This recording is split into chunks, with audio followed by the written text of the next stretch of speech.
नमस्कार दोस्तों कई बार हम जिक्र भी कर चुके हैं कि आतंक का कोई मज़हब नहीं होता।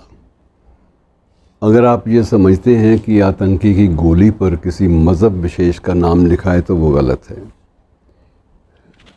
अभी घाटी में इन दिनों में पिछले 5 दिन में 7 हत्याएं हुई। हर हत्या हिलाती है।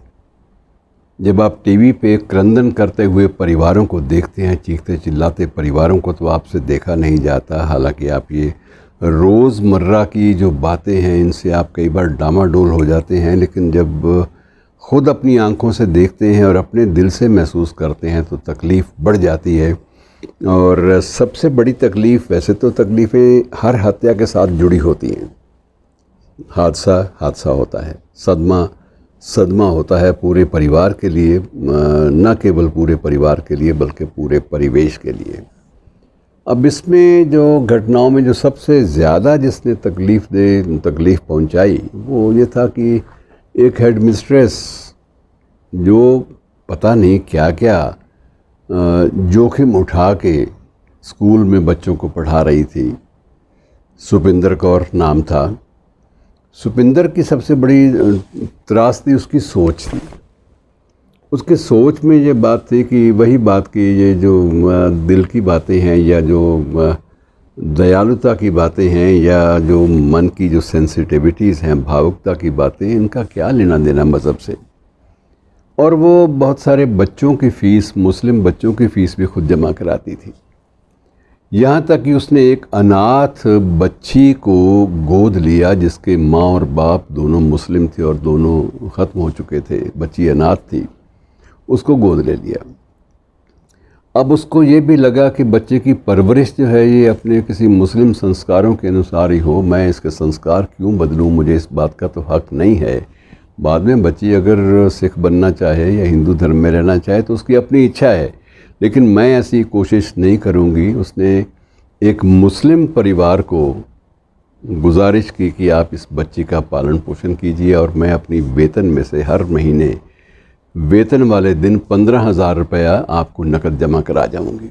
और वो कराती रही निरंतर, कभी उसने ब्रेक नहीं डाली, एक दिन की देरी नहीं की। वेतन में देरी हो गई तो भी अपने खाते से उसने 15,000 निकलवाने और जाके दे आती। अब उस दिन उसको भी नहीं बख्शा गया।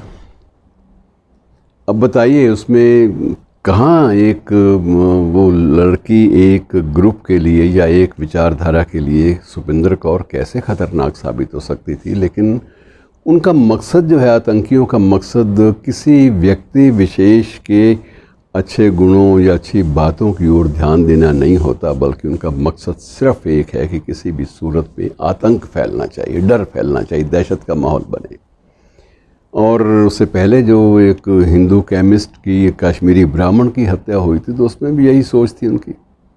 वो तो बेचारा जो दवाइयाँ दे रहा है लोगों के लिए, और वो दवाइयाँ देते वक्त ये नहीं देखता कि दवाइयाँ लेने वाला बंदा मुस्लिम है कि हिंदू है, वो किसी में फ़र्क नहीं समझता। और जितनी मुश्किल ज़िंदगी उसकी थी कि जब उसके सारे आसपास के लोग जा चुके थे वहाँ से, कश्मीरी पंडित, उसने फिर भी अपनी जड़ों से, अपनी घाटी से, अपनी मिट्टी की खुशबू से बंधे रहने के संकल्प लिया और वो टिक गया। अब टिकने के बाद ये हुआ कि वो भी उसी फहरिस्त में शामिल था जिसमें 7 आदमी और थे। उसमें एक मुस्लिम भी था नेता। तो ये जो चीज़ें हैं मित्रों, कहीं ना कहीं हमें ये इनका मकसद क्या होता है, उस मकसद को समझना चाहिए। मकसद पहला तो ये हुआ कि आतंक फैलाना। दूसरा उनका मकसद है कि यदि अगर हम कुछ हिंदुओं और कुछ सिखों की हत्या करते हैं और उससे अगर घाटी में कुछ सांप्रदायिकता को फ़िरका परस्ती का माहौल बनता है, लोग मुसलमानों के घरों पर हमले शुरू कर देते हैं, कुछ सिख लोग या कुछ हिंदू लोग, तो हमारा मकसद पूरा हो गया कि हम चाहते यही हैं कि यहाँ की शांति भंग हो। उनसे जो नई बात बर्दाश्त होती वो ये है कि लोग यहाँ आराम से मिलजुल के जीना क्यों सीख गए हैं, इस बात की उनको तकलीफ़, और इसी तकलीफ़ की एक प्रकार से दूर करने के लिए, अपनी खुजली दूर करने के लिए उन्होंने ये काम किया। और मित्रों, ये कब तक सिलसिला चलेगा? ये सिलसिला चल रहा है, ये थमा नहीं है। यह आखिरी सदमा नहीं होगा परिवारों के लिए या वहाँ रहने वाले परिवेश के लिए। न जाने कितना आने वाले कल के अतीत में गर्भ में क्या क्या लिखा है, लेकिन आप अंदाज़ा लगाइए कि यदि हम रिएक्ट करते हैं इस बात पर तो भी मुश्किल।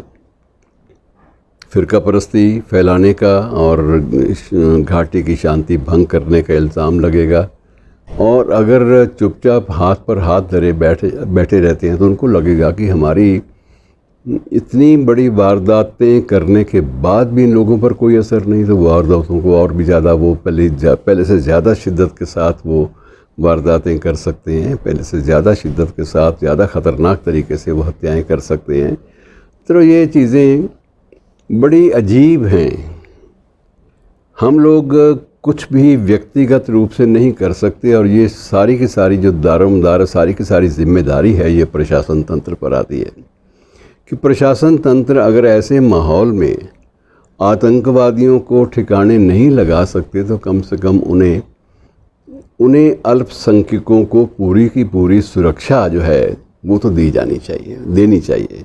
और ख़ासकर उन लोगों को जो लोग बहुत कुछ कुर्बान करके बहुत लंबी और बड़ी गहरी और बड़ी ऊंची स्टेक पर ज़िंदगी को रख कर वहाँ पर मौजूद हैं, वहाँ पर बने हुए हैं, अपने फ़र्ज़ का पालन कर रहे हैं। तो अगर ऐसे लोगों की हत्याएं होने लगेंगी तो मित्रों कहीं ना कहीं मानवता से तो विश्वास हटेगा ही, और कहीं ना कहीं ये भी आएगा कि ये जो मारने वाले हैं इनका मकसद क्या है, और सरकारें जो हैं या जो हमारा प्रशासन तंत्र है वो इन पर क्यों नहीं काबू पा रहा। कोई वहाँ ऐसा नहीं है कि वहाँ लाखों की संख्या में अल्पसंख्यक बसते हैं, और ऐसा भी नहीं है कि उनकी निशानदेही ना हो पाती हो। सब कुछ होता है, लेकिन इसके बावजूद कहीं ना कहीं खामियां रह जाती हैं सुरक्षा तंत्र में, कुछ छिद्र रह जाते हैं, कुछ छेद रह जाते हैं जिनको भरा जाना बहुत ज़रूरी है। अगर ये ना भरे जा सके तो मित्रों हमारे देश का, हमारी कौम का, हमारे उस परिवेश का, उस शांतिपूर्ण ढंग से जीने वाली घाटी का जो एक प्रकार से सौहार्दपूर्ण माहौल है वो बिल्कुल तहस नहस हो जाएगा। और इसके लिए ज़रूरी है कि समाज के लोग तो अपनी आत्मरक्षा का प्रबंध करें ही करें, लेकिन ज़्यादा जिम्मेदारी जो है वो सुरक्षा व्यवस्था की है, सुरक्षा तंत्र की है, प्रशासन तंत्र की है कि वो हर एक व्यक्ति को जीने का हक दे। शुक्रिया दोस्तों।